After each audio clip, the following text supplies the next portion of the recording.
State America. Harjot Singh ji ਆਇਆਂ ਨੂੰ ਸਵਾਗਤ ਹੈ ਜੀ। ਸਤਿ ਸ੍ਰੀ ਅਕਾਲ। ਸਤਿ ਸ਼੍ਰੀ ਅਕਾਲ, ਧੰਨਵਾਦ ਜੀ ਆਇਆਂ ਨੂੰ। ਪੰਜਾਬੀ ਰੇਡੀਓ USA ਦੇ ਜਿੰਨੇ ਵੀ ਸਰੋਤੇ ਸਾਡੇ ਸਾਰੇ ਹੀ AM ਸਟੇਸ਼ਨਸ, FM ਸਟੇਸ਼ਨਸ, ਘਰਾਂ ਦੇ ਵਿੱਚ ਰੇਡੀਓ ਸੈਟਸ ਦੇ ਰਾਹੀਂ, ਟੈਲੀਫੋਨ ਦੇ ਰਾਹੀਂ, ਫੇਸਬੁੱਕ, YouTube ਤੇ ਲਾਈਵ ਦੇਖ ਰਹੇ ਹੋ, ਸੁਣ ਰਹੇ ਹੋ, ਸਾਰਿਆਂ ਨੂੰ ਜੀ ਆਇਆਂ ਨੂੰ ਤੇ ਬਹੁਤ ਹੀ ਪਿਆਰ ਤੇ ਸਤਿਕਾਰ ਭਰੀ ਸਤਿ ਸ਼੍ਰੀ ਅਕਾਲ ਸਰੋਤਿਓ। ਅੱਜ ਮਾਰਚ ਦੀ 28 ਆ ਤੇ ਦਿਨ ਜਿਹੜਾ ਸ਼ੁੱਕਰਵਾਰ ਆ ਤੇ ਤੁਹਾਡੇ ਲਈ ਸਵੇਰ ਦਾ ਅਪਡੇਟ ਅਮਰੀਕਾ ਪ੍ਰੋਗਰਾਮ ਲੈ ਕੇ ਹਾਜ਼ਰ ਹੋਏ ਆ। ਸਾਡੇ ਅੱਜ ਦੇ ਅਪਡੇਟ ਅਮਰੀਕਾ ਪ੍ਰੋਗਰਾਮ ਨੂੰ ਤੁਹਾਡੇ ਸਾਰਿਆਂ ਤੱਕ ਪਹੁੰਚਾਉਣ 'ਚ ਸਹਿਯੋਗ ਕਰਦੇ ਨੇ ਖਾਲਸਾ ਇੰਸ਼ੋਰੈਂਸ ਏਜੰਸੀ, ਜਿਨ੍ਹਾਂ ਦੇ ਕੋਲੋਂ ਹਰ ਇੱਕ ਤਰੀਕੇ ਦੀ ਇੰਸ਼ੋਰੈਂਸ ਕਰਵਾ ਸਕਦੇ ਹੋ। ਇੰਸ਼ੋਰੈਂਸ ਬਾਰੇ ਪਤਾ ਕਰਨ ਲਈ ਕਾਲ ਕਰ ਸਕਦੇ ਹੋ 408 272 2500। 1992 ਤੋਂ ਇੰਸ਼ੋਰੈਂਸ ਦੇ ਬਿਜ਼ਨਸ ਦੇ ਵਿੱਚ ਨੇ। ਕਿਸੇ ਵੀ ਤਰੀਕੇ ਦੀ ਇੰਸ਼ੋਰੈਂਸ ਲਈ, ਘਰਾਂ ਦੀ, ਆਟੋ ਦੀ ਇੰਸ਼ੋਰੈਂਸ, ਮੈਡੀਕੇਅਰ ਦੇ ਲਈ, medical insurance, health insurance, life insurance, visitor insurance ਲਈ ਕਾਲ 4082722500। US ਇਮੀਗ੍ਰੇਸ਼ਨ ਦਾ ਹੋਵੇ ਕਿਸੇ ਵੀ ਤਰੀਕੇ ਦਾ ਕੰਮ, call attorney J.T. Kiana 415 909 0503। Manjit Singh Kular, Avtar Singh Manjal, Glovis, Satnam Singh Sunny Parewal, Yuba City, Lakhbir Singh Samra Texas, Gurmel Singh Laddar Bakersfield, Amarjit Singh Stockton, Grewal travel services Yuba City, tax payroll, visa, OCI card, passport ਦੀਆਂ services ਦੇ ਲਈ ਇਹਨਾਂ ਦੇ ਨਾਲ ਸੰਪਰਕ ਕਰੋ 5307517605। ਹਰਜੀਤ ਸਿੰਘ ਲੈਥਰੋਪ, ਗੁਰਮੇਲ ਬਾਸੀ ਐਲ ਗਰੋਵ, ਊੜਾ ਡੈਟ ਰਿਲੀਫ ਵਾਲੇ ਨਰਮਲ ਸਿੰਘ ਮਾਨ, ਇਕਨੋਮਿਕ ਹਾਰਡਸ਼ਿਪ ਹੈ, ਬੈਂਕਰਪਸੀ ਤੋਂ ਬਚਣਾ ਹੈ, ਤੁਸੀਂ ਇਹਨਾਂ ਦੇ ਨਾਲ ਸੰਪਰਕ ਕਰੋ 8888889914। Harnek Singh Pabla, Renton Washington, Tarvinder Singh Gill, Raminder Basra, Jagdish Chauhan Bakersfield, Major Singh Sidhu, Vinder Dhaliwal Bakersfield, Paramjit Singh Dakha Berkeley ਤੇ truck care service 24/7 road service Tracy Manteca Stockton ਤੇ ਉਸ ਦੇ ਇਰਦ ਗਿਰਦ ਇਲਾਕਿਆਂ ਦੇ ਵਿੱਚ ਅਵੇਲੇਬਲ ਹੈ। Welding, truck trailer repair, new use tyres, fuel delivery, brakes, shocks ਦਾ ਕੰਮ ਕਰਦੇ ਨੇ। ਤੁਸੀਂ ਇਹਨਾਂ ਨੂੰ ਆਪਣੇ ਯਾਰਡ ਦੇ ਵਿੱਚ ਆ ਕੇ ਵੀ ਇਹ ਸਰਵਿਸਿਜ਼ ਇਹਨਾਂ ਤੋਂ ਲੈ ਸਕਦੇ ਹੋ। ਕਾਲ ਕਰੋ ਬਿੰਦਾ ਟਿੱਬਾ 2099368644 ਦੇ ਉੱਤੇ। ਸਾਰਿਆਂ ਦਾ ਧੰਨਵਾਦ। ਜੇ ਤੁਸੀਂ ਵੀ ਇਸ ਪ੍ਰੋਗਰਾਮ ਨੂੰ ਸਪਾਂਸਰ ਕਰਨਾ ਚਾਹੁੰਦੇ ਹੋ, ਸੰਪਰਕ ਕਰ ਸਕਦੇ ਹੋ 408 722 7698 ਦੇ ਉੱਤੇ। ਅੱਜ ਦੀਆਂ ਖਬਰਾਂ ਵੱਲ ਚੱਲੀਏ ਤੇ ਬੈਂਕਾਕ ਤੋਂ ਖਬਰ ਆ ਰਹੀ ਆ ਵੀ ਬਹੁਤ ਹੀ ਖਤਰਨਾਕ ਭੂਚਾਲ ਜੋ ਕਿ 7.7 ਮੈਗਨੀਟਿਊਡ ਦਾ ਸੀਗਾ, ਜਿਹਦਾ ਐਪੀਸੈਂਟਰ ਮੈਂਡਲੇ ਮਾਇਨਮਾਰ ਦੇ ਲਾਗੇ ਸੀ, ਜੋ ਸੈਕੰਡ ਲਾਰਜੈਸਟ ਸਿਟੀ ਹੈਗੀ ਆ। ਲੱਕਲੀ ਜਿਹੜਾ ਇਹ ਭੂਚਾਲ ਆ ਉਹ ਦਿਨ ਨੂੰ ਆਇਆ। ਜੇ ਰਾਤ ਨੂੰ ਆਉਂਦਾ ਤੇ ਬਹੁਤ ਜ਼ਿਆਦਾ ਜਿਹੜਾ ਨੁਕਸਾਨ ਹੋਣਾ ਸੀ।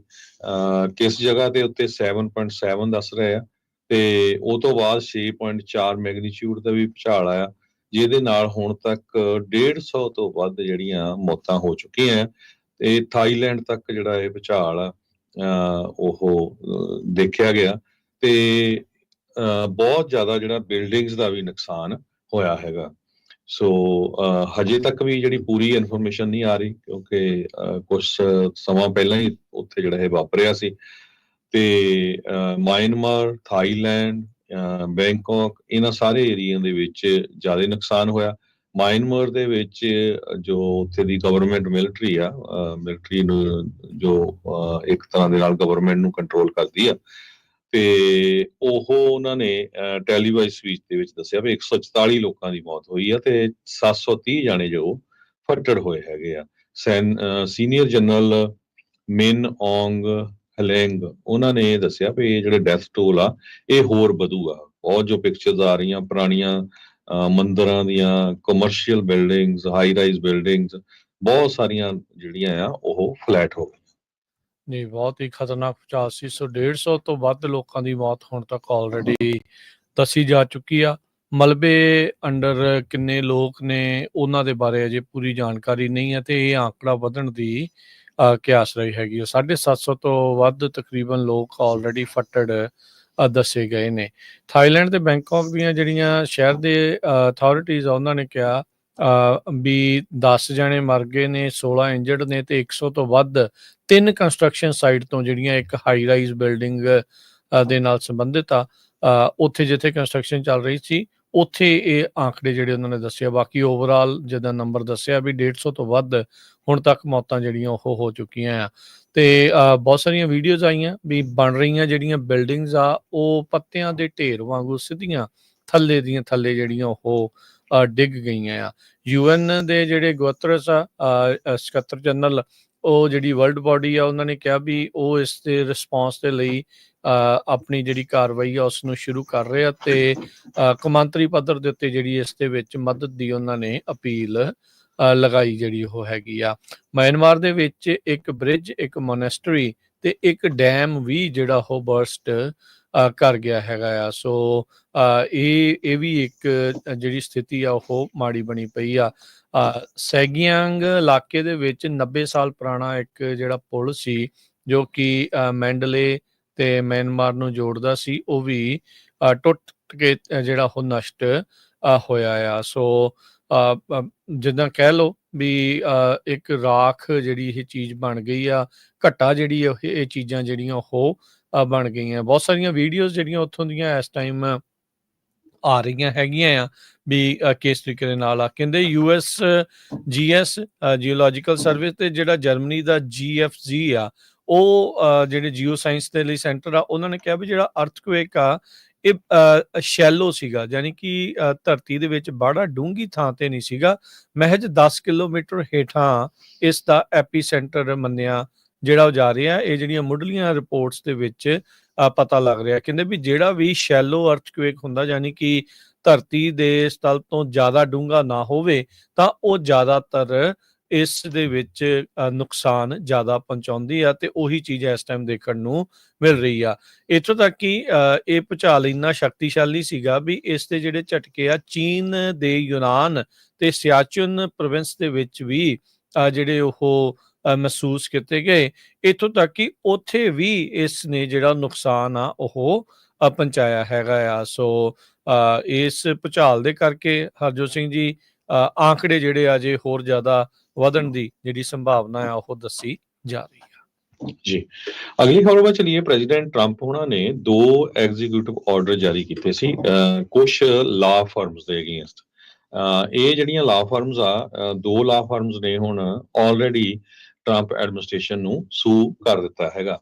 ਸੋ ਪ੍ਰੈਜ਼ੀਡੈਂਟ ਦੇ ਜੋ ਐਗਜ਼ੀਕਿਊਟਿਵ ਆਰਡਰ ਸੀਗੇ, ਉਹਨਾਂ ਦੇ ਮੁਤਾਬਕ ਉਹਨਾਂ ਨੇ ਕਿਹਾ ਸੀ ਵੀ ਜੋ ਇਹ ਲਾਇਰਸ ਹੈਗੇ ਆ ਜਿਨ੍ਹਾਂ ਨੂੰ ਸਿਕਿਉਰਿਟੀ ਕਲੀਅਰੈਂਸ ਦਿੱਤੀ ਗਈ ਆ, ਉਹ ਰਿਮੂਵ ਕੀਤੀ ਜਾਵੇ ਤੇ ਫੈਡਰਲ ਬਿਲਡਿੰਗ 'ਚ ਉਹਨਾਂ ਨੂੰ ਐਂਟਰ ਹੋਣ ਤੋਂ ਬੰਦ ਕੀਤਾ ਜਾਵੇ ਤੇ ਫੈਡਰਲ ਆਫੀਸ਼ੀਅਲਸ ਦੇ ਨਾਲ ਗੱਲਬਾਤ ਕਰਨ ਤੋਂ ਉਹਨਾਂ ਨੂੰ ਡਿਸਕਰੇਜ ਕੀਤਾ ਜਾਵੇ। ਸੋ ਇਹ ਸ਼ਰੇਆਮ ਜੋ ਲਾ ਫਰਮਸ ਆ ਕਹਿੰਦੇ ਵੀ ਧੱਕਾ ਹੈਗੀਆਂ। ਸੋ ਉਹਨਾਂ ਨੇ ਜਿਨ੍ਹਾਂ ਦੇ ਵਿੱਚੋਂ ਇੱਕ ਪਰਕਿੰਸ ਕੋਈ ਕਰਕੇ ਲਾ ਫਰਮ ਉਸਨੇ ਤੇ ਇੱਕ ਹੋਰ ਜੋ ਲਾ ਫਰਮ ਹੈਗੀ ਜੈਨਰ ਐਂਡ ਬਲੌਕ, ਉਹਨਾਂ ਨੇ ਟਰੰਪ ਐਡਮਿਨਿਸਟ੍ਰੇਸ਼ਨ ਦੇ ਅਗੇਂਸਟ ਲਾ ਸੂਟ ਫਾਈਲ ਕਰ ਦਿੱਤਾ ਹੈਗਾ ਵੀ ਇਹ ਤਾਂ ਟੋਟਲੀ ਤੁਸੀਂ ਧੱਕਾ ਕਰ ਰਹੇ ਜੇ ਲਾਇਰ ਹੀ ਨਹੀਂ ਫੈਡਰਲ ਬਿਲਡਿੰਗ 'ਚ ਐਂਟਰ ਹੋ ਸਕਦੇ ਤੇ ਲਾ ਸੂਟ ਫੈਡਰਲ ਬਿਲਡਿੰਗ ਦੇ ਅੰਡਰ ਕੋਰਟ ਹੈਗੀ ਆ, ਤੇ ਫਿਰ ਤੁਸੀਂ ਕਿੱਦਾਂ ਉਹਨੂੰ ਜਿਹੜਾ ਰਿਪਰੈਜ਼ੈਂਟ ਕਰਨਗੇ। ਸੋ ਦੇਖਦੇ ਆ ਹੁਣ ਇਸ ਲਾ ਸੂਟ ਤੋਂ ਬਾਅਦ ਕੀ ਬਣਦਾ ਹੈਗਾ। ਜੀ ਬਿਲਕੁਲ, ਬਹੁਤ ਸਾਰੇ ਜਿਹੜੇ ਲਾ ਸੂਟ ਲਗਾਤਾਰ ਜਿਹੜੇ ਹਰਜੋਤ ਸਿੰਘ ਜੀ ਜਿਹੜੇ ਉਹ ਚੱਲ ਰਹੇ ਆ। ਟਰੰਪ ਹੁਣਾਂ ਦੇ ਜਿਹੜੇ ਐਗਜ਼ੈਕਟਿਵ ਆਰਡਰਸ ਆ ਉਹ ਵੀ ਨਾਲ ਚੱਲ ਰਹੇ ਆ।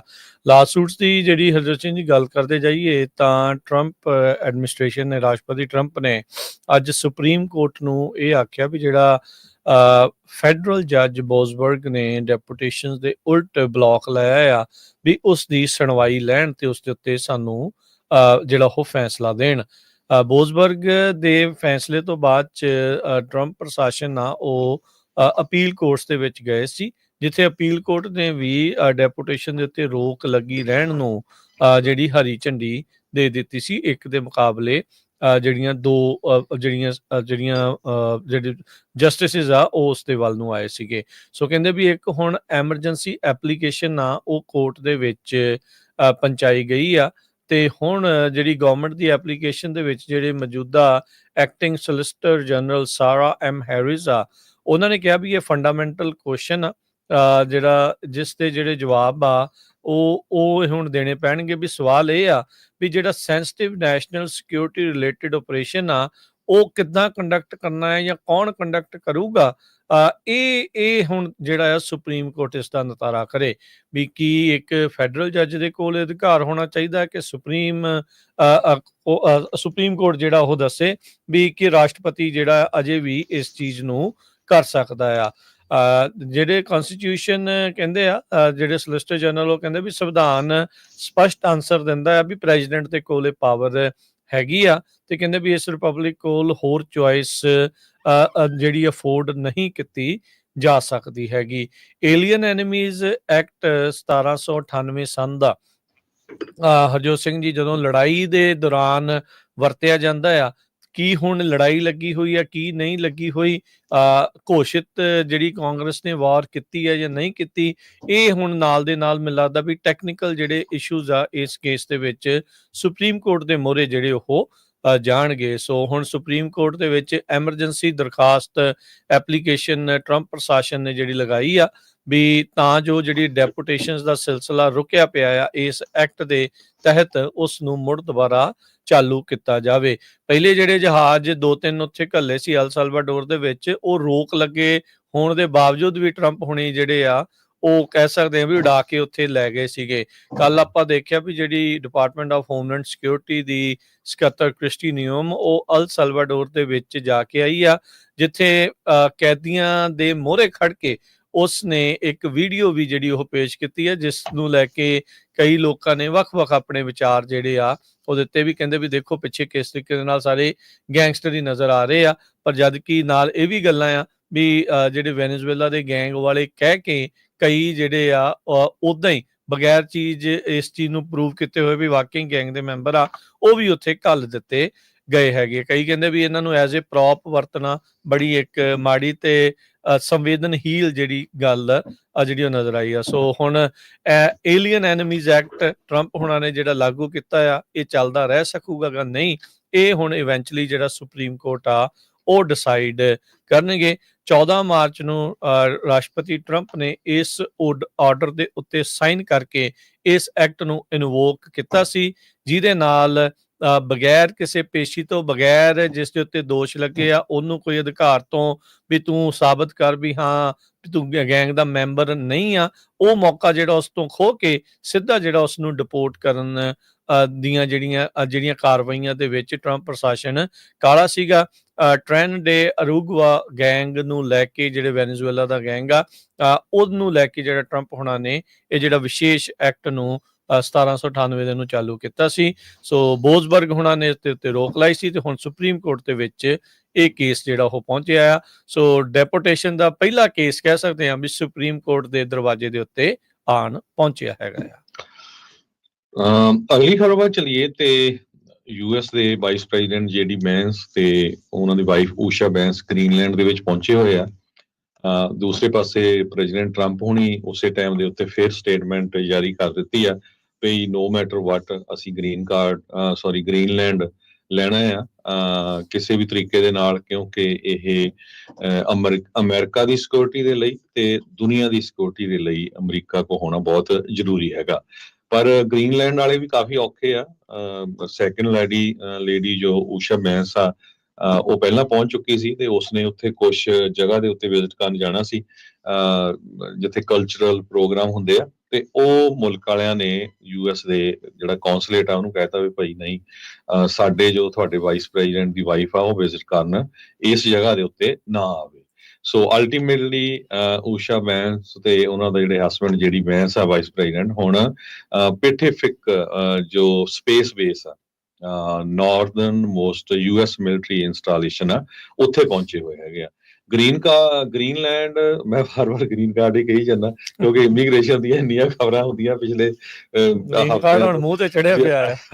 ਸੋ ਗ੍ਰੀਨਲੈਂਡ ਜੋ ਮੁਲਕ ਆ ਉਹ ਅਮਰੀਕਾ ਦਾ ਐਕਚੁਅਲੀ ਇਹ ਡੈਨਮਾਰਕ ਦੇ ਅੰਡਰ ਹੈਗਾ ਆਈਲੈਂਡ। ਸੋ ਬਹੁਤ ਹੀ ਫਰੈਂਡਲੀ ਟੈਰੀਟਰੀ ਰਹੀ ਆ। ਜਦੋਂ ਵੱਡੀਆਂ ਜੰਗਾਂ ਵੀ ਲੱਗੀਆਂ ਉਸ ਟਾਈਮ ਦੇ ਉੱਤੇ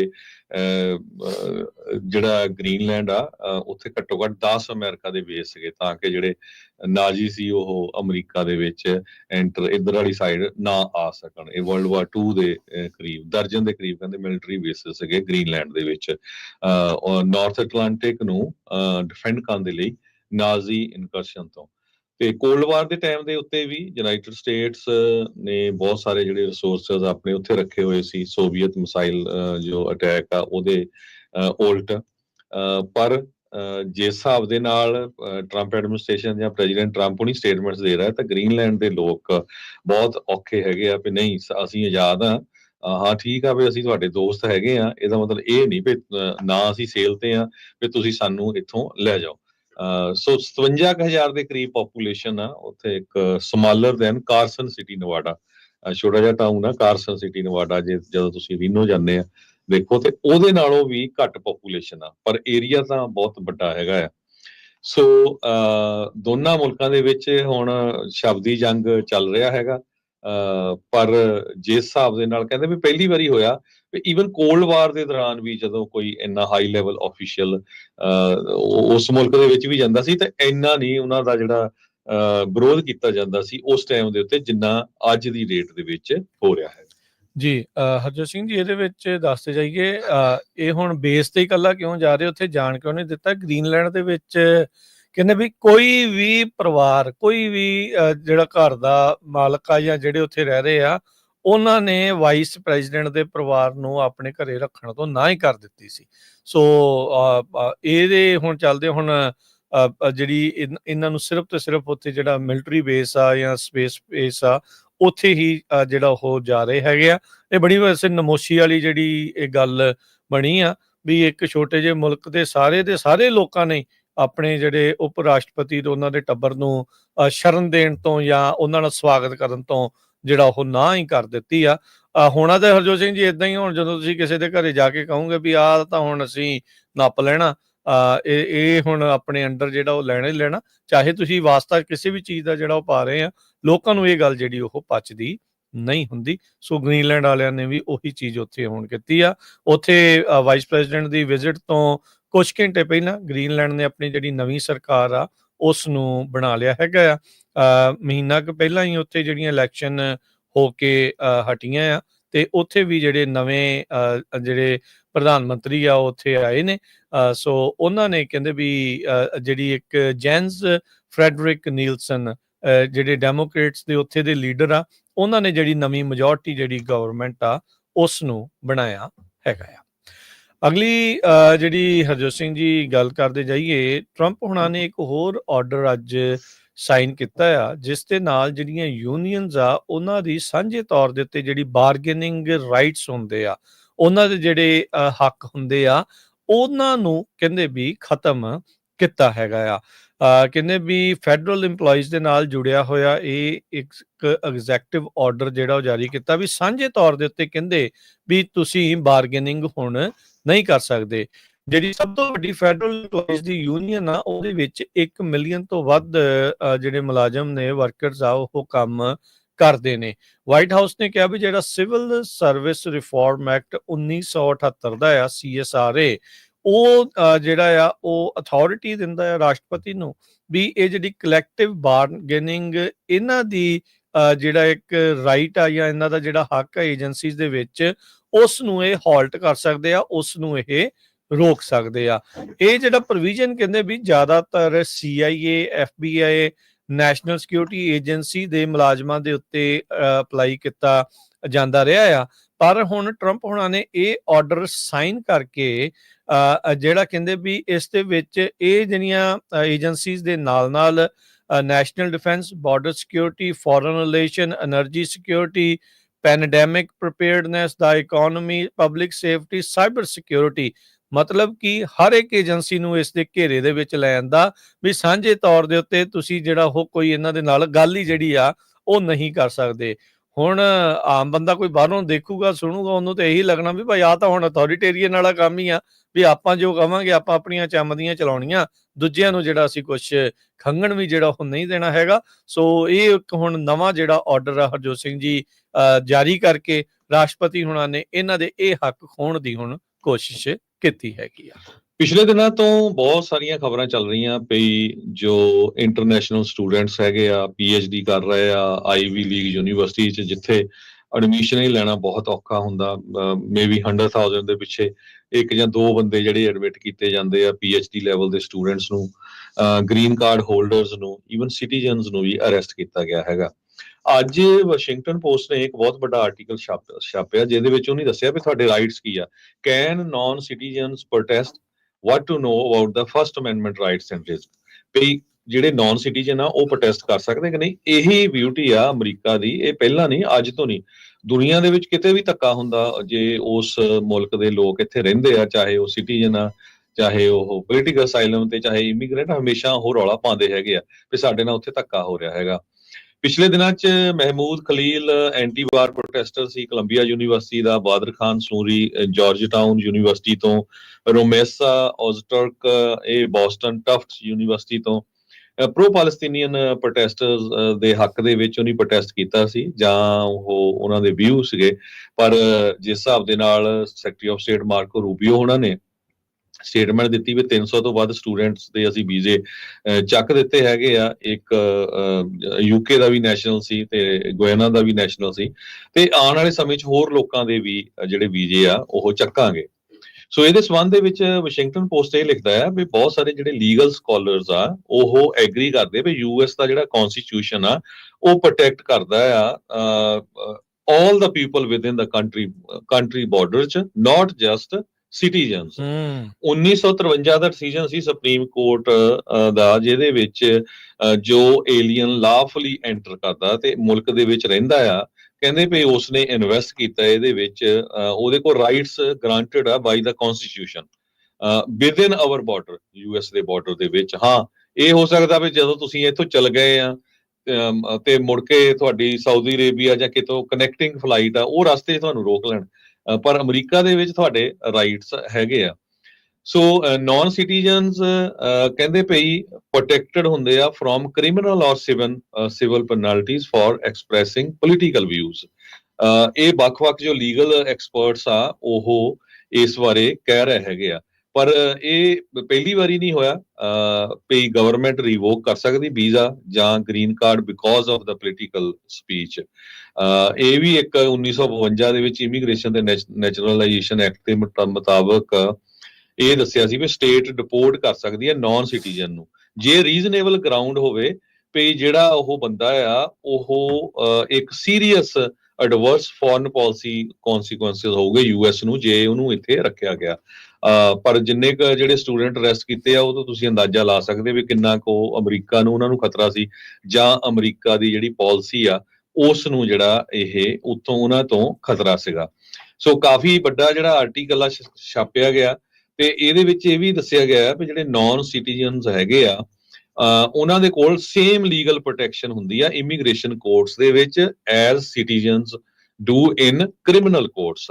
ਅਸਾਦ ਅਲ ਅਸਾਦ ਸੋਸ਼ੀਓਲੋਜੀ ਦੇ ਪ੍ਰੋਫੈਸਰ ਆ ਸਟੈਨਫੋਰਡ ਯੂਨੀਵਰਸਿਟੀ 'ਚ, ਉਹਨਾਂ ਨੇ 2019 ਦੇ ਵਿੱਚ ਇਹ ਲਿਖਿਆ ਸੀਗਾ। ਕਹਿੰਦੇ ਵੀ ਨਾਨ ਸਿਟੀਜ਼ਨਸ ਦੇ ਕੋਲ ਰਾਈਟ ਹੁੰਦਾ ਆਪਣਾ ਵਕੀਲ ਲੈਣ ਦੇ ਲਈ, ਚੁੱਪ ਰਹਿਣ ਦੇ ਲਈ, ਰਿਮੇਨ ਸਾਇਲੈਂਟ, ਜਾਂ refuse to consent to a search, ਇਹ ਰਾਈਟ ਹੁੰਦਾ ਹੈਗਾ। ਪਰ ਕੀ ਆ ਵੀ ਬਹੁਤ ਸਾਰੇ ਲੋਕ ਆਪਾਂ ਬਾਹਰਲੇ ਮੁਲਕਾਂ ਤੋਂ ਆਏ ਆ, ਜਿਹੜੇ ਉਹਨਾਂ ਮੁਲਕਾਂ 'ਚ ਆਏ ਆ ਉਹ ਗੁਲਾਮੀ ਉਹਨਾਂ ਦੇ ਮਨ ਦੇ ਵਿੱਚ ਵਸੀ ਹੋਈ ਹੁੰਦੀ ਆ, ਪਹਿਲਾਂ ਹੀ ਜੈਸ ਸਰ ਜਾਂ ਜੈਸ ਮੈਡਮ ਕਹਿਣ ਲੱਗ ਪੈਂਦੇ ਹੈਗੇ ਆ।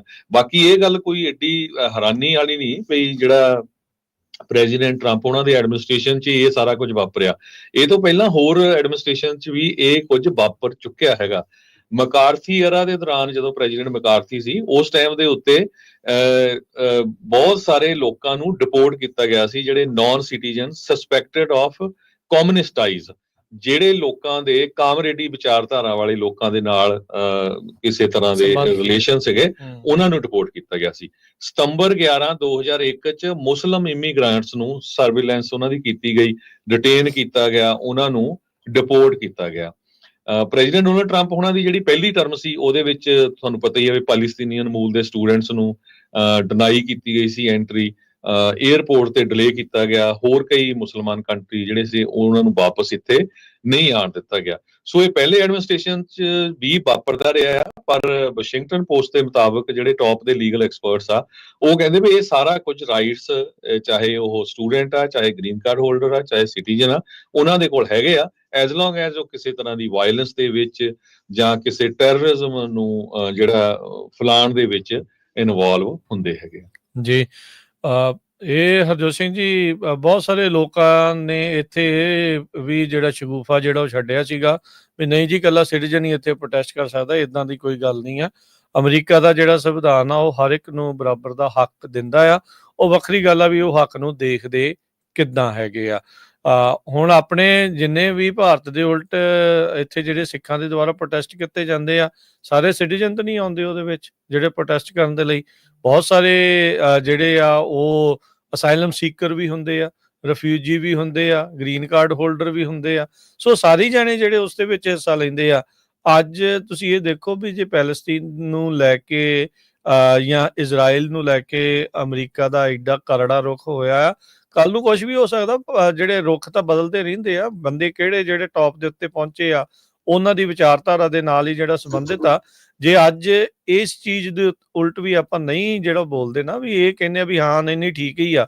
ਹਾਂ, ਤੁਹਾਡੀ ਉਹਦੇ ਨਾਲ ਵਿਚਾਰਕ ਮਤਭੇਦ ਆ ਵੀ ਹਾਂ ਤੁਸੀਂ ਪੈਲਸਤੀਨ ਦੇ ਹੱਕ 'ਚ ਹੋ ਸਕਦੇ, ਅਗੇਂਸਟ ਹੋ ਸਕਦੇ ਆ, ਪਰ ਕਿਸੇ ਦੇ ਪ੍ਰੋਟੈਸਟ ਕਰਨ ਦੇ ਜਿਹੜੇ ਹੱਕ ਨੂੰ ਜਿਹੜਾ ਉਹ ਦੱਬਣਾ, ਆਪਣੇ ਹੀ ਪ੍ਰੋਟੈਸਟ ਕਰਨ ਦੇ ਹੱਕ ਨੂੰ ਦੱਬਣ ਦੇ ਜਿਹੜਾ ਉਹ ਬਰਾਬਰ ਬਣ ਜਾਂਦਾ ਆ। ਸੋ ਕਿਉਂਕਿ ਨੌਬਤ ਕਿਸੇ ਵੀ ਟਾਈਮ ਕਿਸੇ ਦੇ ਨਾਲ ਵੀ ਇਹ ਜਿਹੜੇ ਪ੍ਰੋਟੈਸਟ ਕਰਨ ਨੂੰ ਲੈ ਕੇ ਜਿਹੜੀ ਉਹ ਆ ਸਕਦੀ ਆ। ਪਰ ਇਹ ਆ ਵੀ ਰਵੱਈਆ ਇਸ ਟਾਈਮ ਪ੍ਰਸ਼ਾਸਨ ਦਾ ਟੋਟਲੀ ਸੰਵਿਧਾਨ ਦੇ ਉਲਟ ਇਸ ਚੀਜ਼ ਨੂੰ ਲੈ ਕੇ ਤੇ ਆਪਾਂ ਕਹਿ ਸਕਦੇ ਹਾਂ ਵੀ ਉਹ ਚੱਲ ਰਿਹਾ। ਕਿਸੇ ਨੂੰ ਇਹ ਗੱਲ ਚੰਗੀ ਲੱਗੂਗੀ, ਕਿਸੇ ਨੂੰ ਇਹ ਮਾੜੀ ਲੱਗੂਗੀ, ਪਰ ਇਹ ਹੋ ਜਿਹੜਾ ਇਹੀ ਕੁਛ ਰਿਹਾ ਆ। ਉਹ ਕਹਿੰਦੇ ਆ ਵੀ ਬਸ ਉਸੇ ਅਮਰੇਲਾ ਦੇ ਅੰਡਰ ਵੀ ਫੋਰਨ ਪਾਲਿਸੀ ਦਾ ਜੀ ਇਹ ਘਾਣ ਹੋ ਗਿਆ। ਇਹ ਹਮਾਸ ਦੇ ਜਿਹੜੇ ਸਮਰਥਕ ਨੇ, ਇਹ ਪੈਲਸਤੀਨ ਦੇ ਸਮਰਥਕ ਨੇ, ਇਜ਼ਰਾਈਲ ਦੇ ਉਲਟ ਨੇ। ਇਹਦੇ ਕਰਕੇ ਅਸੀਂ ਜਿਹੜਾ ਇਹਨਾਂ ਦੇ ਵੀਜ਼ੇ ਜਿਹੜੇ ਉਹ ਰਿਵੋਕ ਕਰ ਰਹੇ ਆ। ਵੀ ਕਹਿੰਦੇ ਵੀ ਤੁਸੀਂ ਪੜ੍ਹਨ ਆਏ ਆ, ਤੁਸੀਂ ਇੱਥੇ ਜਿਹੜੇ ਪ੍ਰੋਟੈਸਟ ਕਰਨ ਦੇ ਲਈ ਨਹੀਂ ਆਏ ਹੈਗੇ। ਪਰ ਇੱਕ ਇਨਸਾਨ ਦੇ ਅੰਦਰੋਂ ਹੀ ਆਉਂਦੀ ਹੁੰਦੀ ਆਵਾਜ਼, ਹਰਜੋਤ ਸਿੰਘ ਜੀ, ਪ੍ਰੋਟੈਸਟ ਕਰਨ ਵਾਲੀ। ਉਹ ਕਿਸੇ ਵੀ ਮਾਮਲੇ ਦੇ ਵਿੱਚ ਜਿਹੜੀ ਉਹ ਉੱਭਰ ਕੇ ਜਿਹੜੀ ਉਹ ਸਾਹਮਣੇ ਆ ਸਕਦੀ ਹੁੰਦੀ ਆ। ਤੇ ਹਰਜੋਤ ਸਿੰਘ ਜੀ, ਇੱਕ ਆਪਾਂ ਇੱਥੇ ਬ੍ਰੇਕ ਲੈ ਲੈਂਦੇ ਆ ਤੇ ਬ੍ਰੇਕ ਤੋਂ ਬਾਅਦ ਮੁੜਦੇ ਆ ਵਾਪਸ। ਅਮਰੀਕਾ ਦੇ ਵਿੱਚ ਕਾਰਾਂ ਨੂੰ ਲੈ ਕੇ ਹੁਣ ਬਹੁਤ ਜ਼ਿਆਦਾ ਜਿਹੜੀ ਕਹਿ ਸਕਦੇ ਵੀ ਕਾਰ ਕਾਸਟ ਨੂੰ ਲੈ ਕੇ ਰੌਲਾ ਰੱਪਾ ਪੈਣਾ ਸ਼ੁਰੂ ਹੋ ਗਿਆ ਜਦੋਂ ਤੋਂ ਰਾਸ਼ਟਰਪਤੀ ਟਰੰਪ ਨੇ 25% ਟੈਰਿਫ ਲਾਣੇ ਨੇ। ਉਸ ਮਾਮਲੇ ਵਿੱਚ ਕਿਹੜੀ ਗੱਡੀਆਂ ਦੇ ਉੱਤੇ ਅਸਰ ਪਊਗਾ ਜ਼ਿਆਦਾ, ਉਹਦੇ ਬਾਰੇ ਵੀ ਆਪਾਂ ਜਿਹੜੀ ਉਹ ਚਰਚਾ ਜਿਹੜੀ ਉਹ ਕਰਦੇ ਆ। ਤੇ ਹੋਰ ਜਿਹੜਾ ਕੈਲੀਫੋਰਨੀਆ ਦੇ ਵਿੱਚ ਬਿੱਲ ਆ ਰਿਹਾ ਟ੍ਰਾਂਸਲੇਸ਼ਨਲ ਰਿਪਰੈਸ਼ਨ ਨੂੰ ਲੈ ਕੇ, ਕੱਲ ਵੀ ਆਪਾਂ ਡਿਸਕਸ ਕੀਤਾ ਸੀ, ਉਹਦੇ ਬਾਰੇ ਵੀ ਫਿਰ ਡਿਸਕਸ ਕਰਾਂਗੇ ਜੀ।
ਬ੍ਰੇਕ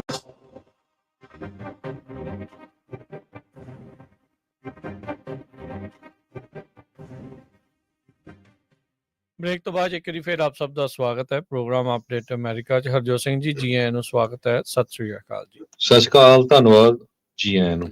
ਅਗਲੀ ਖਬਰ ਆਪਾਂ ਗੁਆਂਢੀ ਮੁਲਕ ਕੈਨੇਡਾ ਦੇ ਬਾਰੇ ਗੱਲਬਾਤ ਕਰਦੇ ਹਾਂ। ਕੈਨੇਡਾ ਦੇ ਜਿਹੜੇ ਮੌਜੂਦਾ ਪ੍ਰਾਈਮ ਮਿਨਿਸਟਰ ਹੈਗੇ ਆ ਕਾਰਨੇ, ਮਾਰਕ ਕਾਰਨੇ, ਉਹਨਾਂ ਨੇ ਅੱਜ ਪੋਸਟ ਪਾਈ ਆ ਵੀ ਮੇਰੀ ਪ੍ਰੈਜ਼ੀਡੈਂਟ ਡੋਨਲਡ ਟਰੰਪ ਉਹਨਾਂ ਦੇ ਨਾਲ ਗੱਲਬਾਤ ਹੋਈ ਆ ਤੇ ਵਧੀਆ ਗੱਲਬਾਤ ਰਹੀ ਹੈਗੀ ਆ। ਤੇ ਉਹਨਾਂ ਨੇ ਇਹ ਵੀ ਦੱਸਿਆ ਵੀ ਪਹਿਲੀ ਵਾਰੀ ਗਵਰਨਰ ਦੀ ਥਾਂ ਤੇ ਜਿਹੜਾ ਆ ਮਾਰਕ ਕਾਰਨੀ ਨੂੰ ਪ੍ਰਾਈਮ ਮਿਨਿਸਟਰ ਕਾਰਨੀ ਲਿਖਿਆ ਹੈਗਾ। ਸੋ ਪਿਛਲੇ ਦਿਨਾਂ ਤੋਂ ਬਾਰ-ਬਾਰ 51ਵੀਂ ਸਟੇਟ ਪ੍ਰੈਜ਼ੀਡੈਂਟ ਡੋਨਲਡ ਟਰੰਪ ਨਹੀਂ ਕਹਿ ਰਹੇ ਸੀ। ਸੋ ਲੱਗਦਾ ਹੈ ਵੀ ਮਾਰਕ ਕਾਰਨੀ ਦੇ ਨਾਲ ਰਿਲੇਸ਼ਨ ਗੁੱਡ ਰੱਖਣਾ ਚਾਹੁੰਦੇ ਆ। ਮਾਰਕ ਕਾਰਨੀ ਕਾਫੀ ਪੜ੍ਹੇ ਲਿਖੇ ਪ੍ਰਾਈਮ ਮਿਨਿਸਟਰ ਆ ਕੈਨੇਡਾ ਦੇ। ਉੱਥੇ ਇਲੈਕਸ਼ਨ ਹੋਣ ਜਾ ਰਹੀ ਹੈਗੀ ਆ ਅਪ੍ਰੈਲ ਮਹੀਨੇ ਦੇ ਵਿੱਚ। PhD ਆ ਤੇ ਕਾਫੀ ਬੈਂਕਾਂ ਦੇ ਉਹ CEO ਵੀ ਰਹੇ ਹੈਗੇ ਆ। ਪਿਛਲੇ ਦਿਨਾਂ 'ਚ ਜੋ ਰਿਪੋਰਟ ਕੈਨੇਡਾ ਦੇ ਕੰਜ਼ਰਵੇਟਿਵ ਕੈਂਡੀਡੇਟ ਪੀਅਰ ਪੋਲੀਵਰ ਦੇ ਬਾਬਤ ਆਈ ਸੀ, ਜਾਂ ਕਿਸ ਤਰ੍ਹਾਂ ਭਾਰਤ ਦੀ ਸਰਕਾਰ ਉਹਨਾਂ ਦੀ ਪਾਰਟੀ ਨੂੰ ਜਾਂ ਉਹਨਾਂ ਨੂੰ ਜਿਤਾਉਣ ਦੀ ਕੋਸ਼ਿਸ਼ ਕਰਦੀ ਹੈ, ਸਾਰਾ ਕੁਝ ਐਕਸਪੋਜ਼ ਹੋ ਗਿਆ। ਉੱਥੇ ਦੀ ਸੀਸਸ ਜਿਹੜੀ ਏਜੰਸੀ ਆ ਉਹਨਾਂ ਨੇ ਕੀਤਾ। ਹੋ ਸਕਦਾ ਅਮਰੀਕਾ ਵਾਲੇ ਵੀ ਇਹ ਸੋਚਦੇ ਹੋਣ ਵੀ ਜੇ ਉਹ ਆਉਣ ਵਾਲੀ ਇਲੈਕਸ਼ਨ ਦੇ ਵਿੱਚ ਇਹ ਕਾਫੀ ਵਿਰੋਧ ਹੋਊਗਾ ਲੋਕਾਂ ਵੱਲੋਂ, ਆਪਾਂ ਕਾਹਨੂੰ ਇਸ ਪੰਗੇ ਦੇ ਵਿੱਚ ਪੈਣਾ। ਸੋ ਇਹ ਅੱਜ ਮਾਰਕ ਕਾਰਨੀ ਉਹਨਾਂ ਨੇ ਐਕਸ ਦੇ ਉੱਤੇ ਪੋਸਟ ਪਾਈ ਆ ਵੀ ਮੇਰੀ ਜਿਹੜੀ ਗੱਲਬਾਤ ਆ ਪ੍ਰੈਜ਼ੀਡੈਂਟ ਡੋਨਲਡ ਟਰੰਪ ਉਹਨਾਂ ਦੇ ਨਾਲ ਬਹੁਤ ਵਧੀਆ ਰਹੀ ਹੈ ਜੀ। ਬਿਲਕੁਲ। ਸੋ ਕਹਿੰਦੇ ਵੀ ਕਈ ਚੀਜ਼ਾਂ ਦੇ ਉੱਤੇ ਦੋਨੋਂ ਜਾਣੇ ਐਗਰੀ ਕੀਤੇ ਆ। ਇਹ ਸੋਸ਼ਲ ਮੀਡੀਆ ਪੋਸਟ ਦੇ ਹਵਾਲੇ ਦੇ ਨਾਲ ਕੀਤਾ ਆ। ਇਹ ਟੈਰਿਫ ਅਗਲੇ ਹਫਤੇ ਤੋਂ 2 ਤਰੀਕ ਤੋਂ ਲੱਗਣ ਜਾ ਰਹੇ ਆ। ਲਿਬਰੇਸ਼ਨ ਡੇ ਦੇ ਨਾਮ ਦੇ ਨਾਲ ਰਾਸ਼ਟਰਪਤੀ ਟਰੰਪ ਉਸ ਦਿਨ ਨੂੰ ਕਹਿ ਰਹੇ ਆ ਤੇ ਹੁਣ ਉਸ ਤੋਂ ਪਹਿਲਾਂ ਗੱਲਬਾਤ ਹੋਣ ਦੇ ਨਾਲ ਕੀ ਬਣੂਗਾ ਇਹ ਦੇਖਣ ਵਾਲੀ ਗੱਲ ਜਿਹੜੀ ਹੋ ਰਹੇਗੀ। ਉਧਰ ਨਾਰਥ ਅਮਰੀਕਾ ਦੇ ਜਿਹੜੇ ਮੇਅਰਸ ਆ ਉਹ ਵਾਸ਼ਿੰਗਟਨ DC 'ਚ ਇਕੱਠੇ ਹੋ ਕੇ ਉਹਨਾਂ ਨੇ ਗੁਹਾਰ ਲਾਈ ਆ ਵੀ ਜਿਹੜੀ ਟ੍ਰੇਡ ਵਾਰ ਆ ਉਸ ਨੂੰ ਖਤਮ ਕੀਤਾ ਜਾਵੇ। ਅਮਰੀਕਾ ਦੇ ਬਹੁਤ ਸਾਰੇ ਸੂਬੇ, ਬਹੁਤ ਸਾਰੇ ਜਿਹੜੀਆਂ ਏਅਰਲਾਈਨਸ ਕਹਿ ਲਓ ਤੇ ਬਹੁਤ ਸਾਰੇ ਇੱਦਾਂ ਦੇ ਰਿਜ਼ੋਰਟਸ, ਉਹਨਾਂ ਨੂੰ ਬਹੁਤ ਵੱਡਾ ਨੁਕਸਾਨ ਇਸ ਟਾਈਮ ਝੱਲਣਾ ਪੈ ਰਿਹਾ ਕਿਉਂਕਿ ਕੈਨੇਡੀਅਨਸ ਅਮਰੀਕਾ ਵੱਲ ਨੂੰ ਨਹੀਂ ਆ ਰਹੇ। ਕਿਉਂਕਿ ਜਿਹੜਾ ਰੈਟੋਰਿਕ ਇੱਕ ਚੱਲ ਰਿਹਾ ਹੈਗਾ ਆ ਅਮਰੀਕਾ ਦੇ ਦੁਆਰਾ ਕੈਨੇਡਾ ਨੂੰ 51ਵਾਂ ਸੂਬਾ ਬਣਾਉਣ ਨੂੰ ਲੈ ਕੇ, ਉਸ ਬਾਬਤ ਜਿਹੜੀ ਚਰਚਾ ਆ ਉਹਦੇ ਕਰਕੇ ਲੋਕਾਂ ਦੇ ਮਨਾਂ ਦੇ ਵਿੱਚ ਥੋੜ੍ਹੇ ਜਿਹੇ ਤੌਖਲੇ ਵਧੇ ਹੈਗੇ ਆ। ਸੋ ਟਰੰਪ ਹੁਣਾਂ ਦੀ ਟੋਨ ਦੇ ਵਿੱਚ ਕੀ ਚੇਂਜ ਆਇਆ ਆ ਜਿਹੜਾ ਅੱਜ ਉਹਨਾਂ ਨੇ ਗਵਰਨਰ ਦੀ ਥਾਂ ਤੇ ਪ੍ਰਾਈਮ ਮਿਨਿਸਟਰ ਉਹਨਾਂ ਨੂੰ ਜਿਹੜਾ ਉਹ ਆਖਿਆ। ਕਾਰਨੀ ਟਰੂਡੋ ਤਾਂ ਨਹੀਂ, ਕਾਰਨੀ ਇਹ ਵੀ ਜਿੱਦਾਂ ਤੁਸੀਂ ਦੱਸਿਆ ਵੀ ਉਹ ਇੱਕ ਬਿਜ਼ਨਸਮੈਨ ਖੁਦ ਵੀ ਆ। ਉਹ ਬੈਂਕਾਂ ਨੂੰ ਚਲਾਉਣ ਵਾਲੇ ਪਾਸੇ ਨੂੰ ਲੈ ਕੇ ਵੀ ਹੈਗੇ ਆ। ਟਰੂਡੋ ਨੂੰ ਟਰੰਪ ਹੁਣੀ ਸ਼ਾਇਦ ਸ਼ੁਰੂ ਤੋਂ ਹੀ ਬਾਹਲਾ ਲਾਈਕ ਨਹੀਂ ਸੀ ਕਰਦੇ। ਇਹਦੇ ਕਰਕੇ ਉਹਦੇ ਨਾਲ ਸਿੰਘ ਵੀ ਜ਼ਿਆਦਾ ਜਿਹੜੇ ਉਹ ਫਸਦੇ ਸੀਗੇ। ਸੋ ਦੇਖੋ ਅੱਗੇ ਇਸ ਦੇ ਵਿੱਚ ਕੀ ਜਿਹੜਾ ਉਹ ਬਣਦਾ ਆ। ਕਹਿੰਦੇ ਵੀ ਐਕਸਾਈਟ ਨਹੀਂ ਹੋਣਾ ਚਾਹੀਦਾ ਬਹੁਤਾ। ਕੈਨੇਡੀਅਨਸ ਨੂੰ ਇਹ ਕਿਹਾ ਜਾ ਰਿਹਾ ਹੈ ਉੱਥੋਂ ਦੇ ਲੋਕਾਂ ਦੇ ਦੁਆਰਾ ਵੀ ਕਹਿੰਦੇ ਵੀ ਇਹ ਪਹਿਲਾਂ ਏਦਾਂ ਹੀ ਹੁੰਦਾ ਆ, ਗੱਲਬਾਤ ਹੋ ਜਾਂਦੀ ਆ, ਫਿਰ ਅਖੀਰ ਦੇ ਵਿੱਚ ਫਿਰ ਛੋਟਾ ਵੱਜ ਸਕਦਾ ਹੈ, ਫਿਰ ਡੰਡਾ ਜਿਹੜਾ ਉਹ ਵੱਜ ਸਕਦਾ ਆ। ਨਾਲੇ ਤਾਂ ਸਵੇਰੇ ਹੋਈ ਆ, ਕੀ ਪਤਾ ਸ਼ਾਮ ਤਾਈਂ ਕੀ ਹੋ ਜਾਣਾ। ਕੋਈ ਹੋਰ ਜਿਹੜਾ ਆਪਣਾ ਛੱਡ ਦੇਣਾ ਹੈਗਾ ਆਪਣੇ ਸੋਸ਼ਲ ਮੀਡੀਆ ਦੇ ਉੱਤੇ। ਹਾਂ, ਸ਼ਾਮ ਤੱਕ 51ਵਾਂ ਸੂਬਾ ਬਣਾ ਕੇ ਨਾ ਹਟ ਲੈਣ। ਸੋ ਕੁਛ ਨਹੀਂ ਜਿਹੜਾ ਉਹ ਕਿਹਾ ਜਾ ਸਕਦਾ ਵੀ ਉੱਥੇ ਕੀ ਬਣਦਾ ਆ। ਪਰ ਇਸ ਸਾਰੇ ਮਾਮਲੇ ਦੇ ਵਿੱਚ ਟਰੰਪ ਹੁਣਾਂ ਦੇ ਆਉਣ ਦੇ ਨਾਲ ਕੈਨੇਡਾ ਦੀਆਂ ਇਲੈਕਸ਼ਨਸ ਦੇ ਜਿਹੜੇ ਨਤੀਜੇ ਦੇ ਉੱਤੇ ਅਸਰ ਇਸ ਗੱਲੋਂ ਪੈ ਜਾਣਾ ਵੀ ਹੁਣ ਪਤਾ ਨਹੀਂ ਲੱਗ ਰਿਹਾ ਵੀ ਜਿੱਤ ਜਿਹੜੀ ਉਹ ਕਿਹਦੀ ਹੋਊਗੀ। ਕੀ ਜਿਹੜੇ ਪ੍ਰੋਗਰੈਸਿਵ ਕੰਜ਼ਰਵੇਟਿਵ ਆ ਪੀਅਰ ਪੋਲੀਵਰ ਉਹ ਆਸਾਨੀ ਨਾਲ ਜਿੱਤਣਗੇ, ਜਾਂ ਫਿਰ ਇੱਕ ਵਾਰੀ ਫਿਰ ਮਾਈਨੋਰਟੀ ਜਿਹੜੀ ਸਰਕਾਰ ਆ ਉੱਥੇ ਆਪਾਂ ਨੂੰ ਕੈਨੇਡਾ 'ਚ ਦੇਖਣ ਨੂੰ ਮਿਲੂਗੀ। ਪਰ ਸਮਾਂ ਕੋਈ ਬਾਹਲਾ ਵਕਤ ਉਹਨਾਂ ਦੀਆਂ ਇਲੈਕਸ਼ਨ 'ਚ ਰਹਿ ਨਹੀਂ ਗਿਆ। ਸੋ ਆਪਾਂ ਦੇਖਾਂਗੇ ਵੀ ਅਗਲੇ ਜਿਹੜੇ ਆ ਉਹ ਕੀ ਬਣਦੇ ਆ। ਕੈਨੇਡਾ ਦਾ ਮੀਡੀਆ ਇਸ ਗੱਲੋਂ ਬਹੁਤ ਖੁਸ਼ ਹੋ ਰਿਹਾ ਵੀ ਅੱਜ ਰਾਸ਼ਟਰਪਤੀ ਟਰੰਪ ਨੇ ਪ੍ਰਾਈਮ ਮਿਨਿਸਟਰ ਆਫ ਕੈਨੇਡਾ ਨੂੰ ਪ੍ਰਾਈਮ ਮਿਨਿਸਟਰ ਹੀ ਜਿਹੜਾ ਆ ਉਹ ਆਖਿਆ ਹੈਗਾ ਆ। ਜੀ ਦੈਟਸ ਰਾਈਟ। ਸੋ ਇੱਕ ਖਬਰ ਆਪਾਂ ਬਹੁਤ ਜਿਹੜੀ ਆਪਣੀ ਕਮਿਊਨਿਟੀ ਦੇ ਨਾਲ, ਖਾਸ ਕਰਕੇ ਜਿਹੜੇ ਕੈਲੀਫੋਰਨੀਆ ਦੇ ਵਿੱਚ ਰਹਿੰਦੇ ਹੈਗੇ ਆ, ਉਹਨਾਂ ਦੇ ਨਾਲ ਸਾਂਝੀ ਕਰਨੀ ਆ। ਆਪਾਂ ਰਾਤੀ ਵੀ ਇਹ ਕਵਰ ਕੀਤੀ ਸੀ। ਕੈਲੀਫੋਰਨੀਆ ਸਟੇਟ ਦੇ ਵਿੱਚ ਇੱਕ ਵਾਰੀ ਫੇਰ ਟਰਾਂਸਨੈਸ਼ਨਲ ਰਿਪਰੈਸ਼ਨ ਵਾਲਾ ਬਿੱਲ SV 509 ਵਾਪਸ ਆ ਰਿਹਾ ਹੈਗਾ, ਜਿਹਨੂੰ ਐਨਾ ਕੈਬਰੈਲੋ ਤੇ ਡਾਕਟਰ ਜਸਮੀਤ ਕੌਰ ਬੈਂਸ ਲੈ ਕੇ ਆਏ ਆ। ਇਹ ਪਤਾ ਚੱਲਿਆ ਆ ਵੀ ਕੁਛ ਹਿੰਦੂ ਆਰਗੇਨਾਈਜੇਸ਼ਨਸ ਤੇ ਉਹ ਹੋਰ ਲੌਬੀ ਗਰੁੱਪ 15 ਦੇ ਕਰੀਬ ਇਹ ਕੋਸ਼ਿਸ਼ ਕਰ ਰਹੇ ਆ ਬਿੱਲ ਨਾ ਪਾਸ ਹੋਵੇ, ਆਪਣਾ ਪੂਰਾ ਜ਼ੋਰ ਲਾ ਰਹੇ ਆ। ਸੋ ਹੁਣ ਸਾਡਾ ਸਾਰਿਆਂ ਦਾ ਫਰਜ਼ ਬਣਦਾ ਆ, ਇਹਦੇ 'ਚ ਕੋਈ ਸਿੱਖ ਜਾਂ ਹਿੰਦੂ ਦਾ ਇਸ਼ੂ ਨਹੀਂ ਹੈ। ਇਸ਼ੂ ਇਹ ਆ ਵੀ ਅਮਰੀਕਨ ਸਿਟੀਜ਼ਨ ਨੂੰ ਕੋਈ ਦੂਸਰੇ ਮੁਲਕ ਦਾ ਜਿਹੜਾ ਦੂਸਰਾ ਮੁਲਕ ਆ ਉਹ ਕਿਸੇ ਤਰ੍ਹਾਂ ਹਾਰਮ ਕਰਨ ਦੀ ਕੋਸ਼ਿਸ਼ ਕਰੇ, ਜਾਂ ਐਜ਼ ਏ ਅਮਰੀਕਨ ਸਿਟੀਜ਼ਨ ਅਸੀਂ ਇੱਥੇ ਡਰ ਵਾਲੇ ਮਾਹੌਲ 'ਚ ਰਹੀਏ, ਉਸ ਦੇ ਅਗੇਂਸਟ ਇਹ ਬਿੱਲ ਹੈਗਾ ਆ ਵੀ ਕੋਈ ਵੀ ਮੁਲਕ ਇੱਥੇ ਅਮਰੀਕਨ ਸਿਟੀਜ਼ਨ ਦਾ ਕਿਸੇ ਤਰ੍ਹਾਂ ਦਾ ਨੁਕਸਾਨ ਨਾ ਕਰ ਸਕਦਾ ਹੋਵੇ। ਪਿਛਲੀ ਵਾਰੀ ਜਿਹੜੀ ਬੀਬੀ ਐਨਾ ਕੈਬਰੈਲੋ ਨੇ ਨਾ ਕੀਤੀ ਸੀਗੀ, ਉਹ ਹੁਣ ਖੁਦ ਬਿੱਲ ਲੈ ਕੇ ਆਏ ਆ। ਸੋ ਇਹ ਟਿਊਜ਼ਡੇ ਨੂੰ ਹੀਅਰਿੰਗ ਹੋਣੀ ਆ, ਮੰਗਲਵਾਰ ਨੂੰ 1 ਤਰੀਕ ਨੂੰ, ਅਪ੍ਰੈਲ 1 ਨੂੰ 9:30 ਵਜੇ ਦੇ ਕਰੀਬ। ਸੋ ਪੰਜਾਬੀ ਰੇਡੀਓ USA ਦੇ ਜਿੰਨੇ ਵੀ ਸਰੋਤੇ ਸੁਣਦੇ ਆ, ਵੱਧ ਤੋਂ ਵੱਧ ਜਿੱਥੇ ਜਿੱਥੇ ਵੀ ਰਹਿੰਦੇ ਆ ਉੱਥੇ ਪਹੁੰਚੋ ਉਸ ਹੀਅਰਿੰਗ ਦੇ ਵਿੱਚ, ਤਾਂ ਕਿ ਪਤਾ ਚੱਲ ਸਕੇ ਵੀ ਹਾਂ ਅਸੀਂ ਅਮਰੀਕਨ ਦੀ ਸੇਫਟੀ ਤੇ ਸਿਕਿਉਰਿਟੀ ਦੇ ਲਈ ਇਸ ਬਿੱਲ ਦਾ ਸਾਥ ਦੇਣ ਆਏ ਹੈਗੇ ਜੀ। ਤੇ ਨਾਲੇ ਇਹਨਾਂ ਨੂੰ ਜਵਾਬਦੇਹ ਕਰੋ ਵੀ ਤੁਸੀਂ ਵੀ ਵਚਨਬੱਧ ਹੋ ਅਮਰੀਕਨ ਲੋਕਾਂ ਦੀ ਜਿਹੜੀ ਉਹ ਸੇਫਟੀ ਦੇ ਲਈ, ਸਿਕਿਉਰਿਟੀ ਦੇ ਲਈ। ਤੇ ਇਦਾਂ ਦੇ ਬਿੱਲ ਦੇ ਨਾਲ ਇਹ ਜਿਹੜੀ ਸੇਫਟੀ ਸਿਕਿਉਰਿਟੀ ਵੱਧਦੀ ਆ। ਅਮਰੀਕਾ ਉਹਨਾਂ ਲੋਕਾਂ ਦੇ ਲਈ ਇੱਕ ਆਜ਼ਾਦਨੁਮਾ ਮੁਲਕ ਆ, ਆਜ਼ਾਦ ਆਵਾਜ਼ ਨੂੰ ਬੁਲੰਦ ਕਰਨ ਦਾ ਹੋਕਾ ਦੇਣ ਵਾਲਾ ਇੱਕ ਮੁਲਕ ਆ, ਤੇ ਆਪਣੀ ਉਸ ਚੀਜ਼ ਨੂੰ ਤੁਸੀਂ ਬਰਕਰਾਰ ਰੱਖੋ। ਹੁਣ ਦੇਖੋ ਪੈਰਲਲੀ ਆਪਾਂ ਪਹਿਲਾਂ ਵੀ ਖਬਰ ਕਰਕੇ ਹਟੇ ਆ ਉਹ ਜਿਹੜੀ ਸਟੂਡੈਂਟ ਵਾਲੀ। ਸੋ ਰੁੱਖ ਬਦਲਦੇ ਰਹਿੰਦੇ ਨੇ, ਸਰਕਾਰਾਂ ਦੇ ਵੀ, ਲੋਕਾਂ ਦੇ ਵੀ। ਇਹ ਕਿਸੇ ਪਾਸੇ ਵੱਲ ਵੀ ਉਲਟ ਸਕਦੇ ਆ। ਪਰ ਜੇ ਆਪਾਂ ਮੈਜੋਰਟੀ ਦੇ ਵਿੱਚ ਉੱਥੇ ਜਾਵਾਂਗੇ, ਦਬਾਅ ਜਿਹੜਾ ਹੈ ਉਸ ਕਮੇਟੀ ਦੇ ਉੱਤੇ ਇਸ ਗੱਲ ਤੋਂ ਪਾਵਾਂਗੇ ਵੀ ਪੂਰੀ ਕਮਿਊਨਿਟੀ, ਪੂਰੇ ਅਮਰੀਕਨਸ ਜਿਹੜੇ ਇਹ ਚੀਜ਼ ਨੂੰ ਚਾਹੁੰਦੇ ਆ ਵੀ ਤੁਸੀਂ ਇਸ ਬਿੱਲ ਨੂੰ SB 509 ਨੂੰ ਪਾਸ ਜਿਹੜਾ ਉਹ ਕਰੋ। ਨਹੀਂ ਤਾਂ ਜਿਹੜਾ ਇਹ ਇੱਕ ਮੌਕਾ ਮਿਲੂਗਾ ਭਾਰਤ ਵਰਗੇ, ਈਰਾਨ ਵਰਗੇ, ਚਾਈਨਾ ਵਰਗੇ, ਰੂਸ ਵਰਗੇ, ਚੀਨ ਵਰਗੇ ਮੁਲਕਾਂ ਨੂੰ ਵੀ ਉਹ ਇੱਥੇ ਆ ਕੇ ਆਪਣੇ ਜਿਹੜੇ ਡਿਸੀਡੈਂਟ ਹੈਗੇ ਆ ਉਹਨਾਂ ਨੂੰ ਡਰਾਉਂਦਾ ਵੀ ਰਹੂ, ਧਮਕਾਉਂਦਾ ਵੀ ਰਹੂ, ਮਾਰਦਾ ਵੀ ਰਹੂ, ਕਿਡਨੈਪ ਵੀ ਕਰ ਸਕਦਾ ਆ, ਪਿੱਛੇ ਵੀ ਪਰਿਵਾਰਾਂ ਨੂੰ ਤੰਗ ਪਰੇਸ਼ਾਨ ਜਿਹੜਾ ਉਹ ਕਰ ਸਕਦਾ, ਵੀ ਉਹਨਾਂ ਨੂੰ ਖੁੱਲ੍ਹ ਮਿਲਦੀ ਰਹਿਣੀ ਆ। ਸੋ ਇਹ ਜਿਹੜਾ ਬਿੱਲ ਕੈਲੀਫੋਰਨੀਆ ਨੇ ਆਪਣੇ ਪੱਧਰ ਦੇ ਉੱਤੇ ਅਸੈਂਬਲੀ ਦੇ ਵਿੱਚ, ਸੈਨੇਟ ਦੇ ਵਿੱਚ ਹੁਣ ਲਿਆਂਦਾ ਆ। ਪਿਛਲੀ ਵਾਰ ਦੱਸਦੇ ਜਾਈਏ ਇਹੀ ਬਿੱਲ ਜਿਹੜਾ ਆ ਉਹ ਅਸੈਂਬਲੀ ਦੇ ਵਿੱਚ ਸਰਬਸੰਮਤੀ ਦੇ ਨਾਲ ਪਾਸ ਹੋਇਆ ਸੀ। ਸੈਨੇਟ ਦੀ ਇਸੇ ਕਮੇਟੀ ਦੇ ਵਿੱਚ ਉਹ ਦਮ ਤੋੜਤਾ ਸੀ ਉਸਦਾ, ਲੌਬੀ ਕਰਕੇ ਇਸ ਤੇ ਜਿਹੜਾ ਉਹ ਉਲਟ $6 ਲੱਖ ਦਾ ਜਿਹੜਾ ਉਹ ਰੌਲਾ ਪਾ ਕੇ ਵੀ ਖਰਚਾ ਬਹੁਤ ਜ਼ਿਆਦਾ ਹੋ ਜਾਣਾ। ਤੇ ਆਪਾਂ ਨੂੰ ਪਤਾ ਵੀ ਉਦਾਂ ਕਿੰਨੇ ਬਿਲੀਅਨਸ ਆਫ ਡਾਲਰ ਕਿੱਥੇ ਕਿੱਥੇ ਜਿਹੜੀ ਕੈਲੀਫੋਰਨੀਆ ਉਹ ਖਰਚੀ ਜਾਂਦੀ ਆ। ਹੋਮਲੈਸਨੈਸ ਨੂੰ ਲੈ ਕੇ ਬਿਲੀਅਨਸ ਆਫ ਡਾਲਰ ਕਿੱਧਰ ਚਲੇ ਗਏ, ਉੱਡ ਗਏ, ਉਹਦਾ ਕੋਈ ਥੌ ਪਤਾ ਨਹੀਂ ਆ। ਪਰ ਜਦੋਂ ਸਿਕਿਉਰਿਟੀ ਤੇ ਸੇਫਟੀ ਦੀ ਗੱਲ ਆਵੇ ਉਦੋਂ ਉਹਨਾਂ ਨੂੰ ਜਿਹੜਾ ਉਹ ਜਵਾਬਦੇਹ ਬਣਾਉਣਾ, ਇਕੱਲਾ ਡਾਲਰਾਂ ਪੱਖ ਤੋਂ ਨਹੀਂ, ਇਸ ਪੱਖ ਤੋਂ ਵੀ ਇਹ ਤੁਹਾਡੀ ਡਿਊਟੀ ਹੈ, ਇਹ ਤੁਹਾਡਾ ਹੱਕ ਆ। ਇੱਥੇ ਅਮਰੀਕਨਸ ਦਾ ਇਹ ਰਾਈਟ ਆ ਆਪਣੀ ਆਵਾਜ਼ ਨੂੰ ਬੁਲੰਦ ਕਰਨਾ, ਤੇ ਉਸ ਰਾਈਟ ਨੂੰ ਬਰਕਰਾਰ ਰੱਖਣ ਦੇ ਲਈ ਇਹ ਜਿਹੜਾ ਬਿੱਲ ਆ ਉਹ ਬਹੁਤ ਜ਼ਰੂਰੀ ਆ, ਉਸ ਦਾ ਪਾਸ ਹੋਣਾ ਬਹੁਤ ਜ਼ਰੂਰੀ ਆ। ਸੋ ਸਾਰੇ ਜਾਣੇ ਹੁਮਾ ਕੇ 1 ਤਰੀਕ ਨੂੰ, 1 ਅਪ੍ਰੈਲ ਨੂੰ ਦਿਨ ਮੰਗਲਵਾਰ ਸਵੇਰੇ 9:30 ਵਜੇ ਕੈਲੀਫੋਰਨੀਆ ਦੀ ਜਿਹੜੀ ਅਸੈਂਬਲੀ ਦੇ ਵਿੱਚ ਪਹੁੰਚਣਾ, ਜਿੱਥੇ ਸੈਨੇਟ ਦੀ ਕਮੇਟੀ ਦੀ ਜਿਹੜੀ ਇਸ ਬਿੱਲ ਦੇ ਉੱਤੇ ਹੀਅਰਿੰਗ ਹੋਣੀ ਆ। ਜੀ ਬਿਲਕੁਲ, ਆਪਾਂ ਪਹਿਲੀ ਖਬਰ ਸਾਂਝਾ ਕੀਤਾ ਸੀ ਵੀ ਕਿਸ ਤਰ੍ਹਾਂ ਮਕਾਰਥੀ ਟਾਈਮ ਦੇ ਉੱਤੇ ਵੀ ਜਿਹੜੇ ਲੋਕ ਕਮਿਊਨਿਸਟ ਵਿਚਾਰਧਾਰਾ ਦੇ ਸੀ ਜਾਂ ਉਹਨਾਂ ਮੁਲਕਾਂ ਦੇ ਨਾਲ ਜਿਹੜਾ ਸੰਬੰਧ ਰੱਖਦੇ ਸੀ, ਉਹਨਾਂ ਨੂੰ ਡਿਪੋਰਟ ਕੀਤਾ ਗਿਆ। ਅੱਜ ਦੀ ਡੇਟ 'ਚ ਹੁਣ ਤੁਸੀਂ ਦੇਖ ਲਓ ਕਿ ਟਰੰਪ ਹੋਣੀ, ਪੂਟਨ ਹੋਣਾ ਨਾਲ ਜੱਫੀ ਪਾਉਣ ਨੂੰ ਫਿਰਦੇ ਆ। ਸੋ ਉਧਰ ਇਹ ਜਿਹੜੀ ਸਿਚੁਏਸ਼ਨ ਆ ਬਦਲਦੀ ਆ, ਪਤਾ ਨਹੀਂ ਲੱਗਦਾ ਵੀ ਕਿਹੜੇ ਵੇਲੇ ਕੀ ਹੋਣਾ ਹੈ। ਸੋ ਜੇ ਆਪਾਂ ਇਹ ਕਹਿੰਦੇ ਆ ਵੀ ਸਿੱਖਾਂ ਨੂੰ ਹੱਕ ਇੰਡੀਆ ਦੇ ਵਿੱਚ ਮਿਲਣੇ ਚਾਹੀਦੇ ਆ, ਸਿੱਖਾਂ ਦੀ ਆਜ਼ਾਦੀ ਹੋਣੀ ਚਾਹੀਦੀ, ਜਿਹੜੇ ਮੁਲਕ ਆਪਾਂ ਰਹਿੰਦੇ ਆ, ਤੇ ਇੱਥੇ ਸਾਨੂੰ ਮਾਰਨ ਦੀ, ਸਾਡੇ ਭਰਾਵਾਂ ਨੂੰ ਮਾਰਨ ਦੀ ਕੋਸ਼ਿਸ਼ ਕੀਤੀ ਗਈ ਹੈਗੀ ਆ। ਇੱਥੇ ਦੇ ਪੋਲੀਟੀਸ਼ੀਅਨਸ ਨੂੰ ਜਿਹੜਾ ਇੱਕ ਤਰ੍ਹਾਂ ਦੇ ਨਾਲ ਗਲਤ ਇਨਫੋਰਮੇਸ਼ਨ ਫੈਲਾ ਕੇ ਜਿਹੜਾ ਪ੍ਰੋਪੋਗੰਡਾ ਕਰਨ ਦੀ ਉਸ ਮੁਲਕ ਵੱਲੋਂ ਕੋਸ਼ਿਸ਼ ਕੀਤੀ ਗਈ ਆ। ਤੇ ਸਾਨੂੰ ਇੱਥੇ ਜਿੱਥੇ ਅਸੀਂ ਰਹਿਣਾ ਆ, ਜਿੱਥੇ ਸਾਡੇ ਬੱਚਿਆਂ ਨੇ ਰਹਿਣਾ ਆ, ਪੂਰਾ ਸਾਨੂੰ ਜਿਹੜਾ ਆ ਇਸ ਬਿੱਲ ਦਾ ਪਾਸ ਹੋ ਜਾਏ ਉਹਦਾ ਸਾਥ ਦੇਣਾ ਚਾਹੀਦਾ ਹੈ ਜੀ। ਤੇ ਸਾਰੀਆਂ ਹੀ ਆਰਗੇਨਾਈਜੇਸ਼ਨਾਂ ਹਰ ਇੱਕ ਨੂੰ ਆਪਣੇ ਵੈਰ ਵਿਰੋਧ ਭੁਲਾ ਕੇ ਇਕੱਠੇ ਹੋ ਕੇ ਇਸ ਬਿੱਲ ਦੀ ਸਪੋਰਟ ਦੇ ਵਿੱਚ ਆਉਣ ਦੀ ਜ਼ਰੂਰਤ ਹੈਗੀ ਆ। ਜੀ ਬਿਲਕੁਲ। ਅਗਲੀ ਜਿਹੜੀ ਹਰਜੋਤ ਸਿੰਘ ਜੀ ਖਬਰ ਕਰਦੇ ਆ, ਜਿੱਦਾਂ ਆਪਾਂ ਖਬਰ ਬ੍ਰੇਕ ਤੋਂ ਪਹਿਲਾਂ ਜਿਹੜਾ ਦੱਸਿਆ ਸੀਗਾ ਵੀ ਹੁਣ 25% ਜਿਹੜੇ ਟੈਰਿਫ ਆਟੋ ਇੰਡਸਟਰੀ ਦੇ ਉੱਤੇ ਲੱਗਣ ਦੇ ਨਾਲ ਕੀ ਜਿਹੜਾ ਉਹ ਫਰਕ ਪੈ ਸਕਦਾ ਹੈਗਾ ਆ।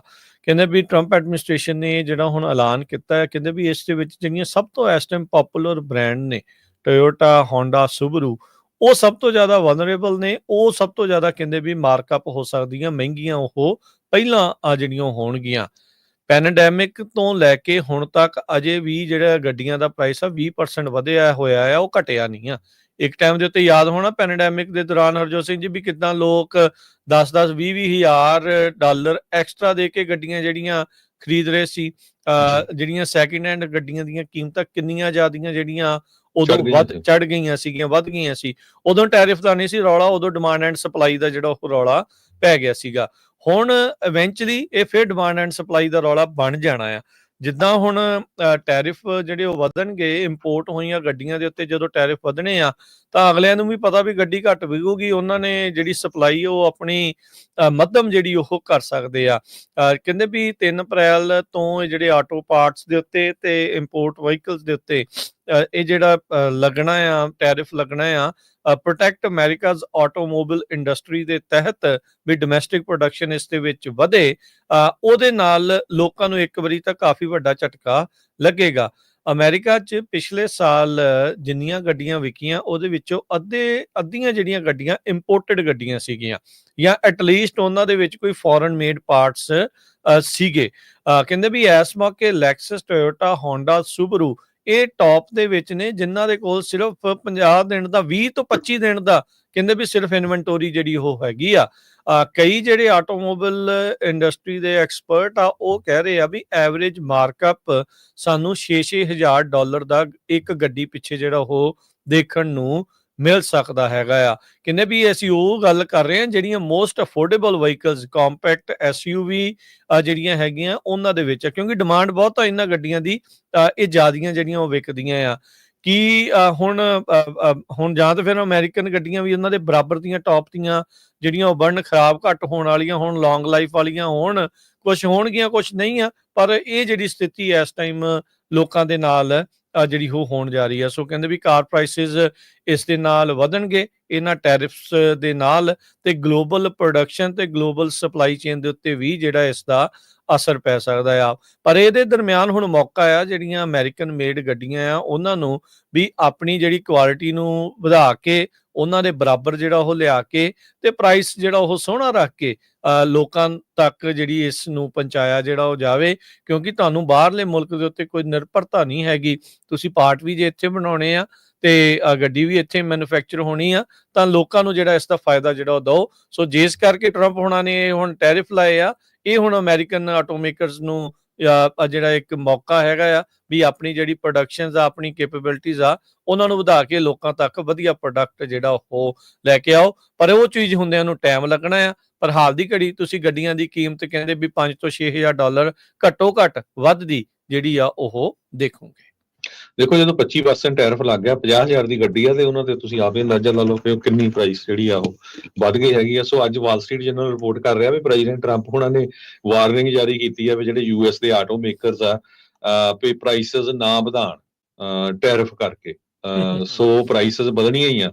ਦੂਸਰੇ ਪਾਸੇ ਜੋ ਕਾਂਗਰਸਮੈਨ ਰੋ ਖੰਨਾ ਹੈਗੇ ਆ, ਉਹਨਾਂ ਨੇ ਚੈਲੰਜ ਕੀਤਾ ਪ੍ਰੈਜ਼ੀਡੈਂਟ ਟਰੰਪ ਉਹਨਾਂ ਦੀਆਂ ਇਹਨਾਂ ਪਾਲਿਸੀਆਂ ਨੂੰ ਲੈ ਕੇ। ਉਹ ਕਹਿੰਦੇ ਵੀ ਜਿਹੜੀਆਂ ਜੇ ਤੁਸੀਂ ਇਹ ਕਹਿ ਰਹੇ ਆ ਵੀ ਫੈਕਟਰੀਆਂ ਅਮਰੀਕਾ ਦੇ ਵਿੱਚ ਬਣਨਗੀਆਂ ਤੇ ਉਹਦੇ ਨਾਲ ਕਹਿੰਦਾ 6-7 ਸਾਲ ਲੱਗਣੇ ਆ ਫੈਕਟਰੀ ਬਣਨ ਨੂੰ। ਇਹ ਥੋੜ੍ਹਾ ਵੀ ਇੱਕ ਦਿਨ ਚ ਬਣ ਗਈ ਜਾਂ ਇੱਕ ਮਹੀਨੇ ਚ ਬਣ ਗਈਆਂ।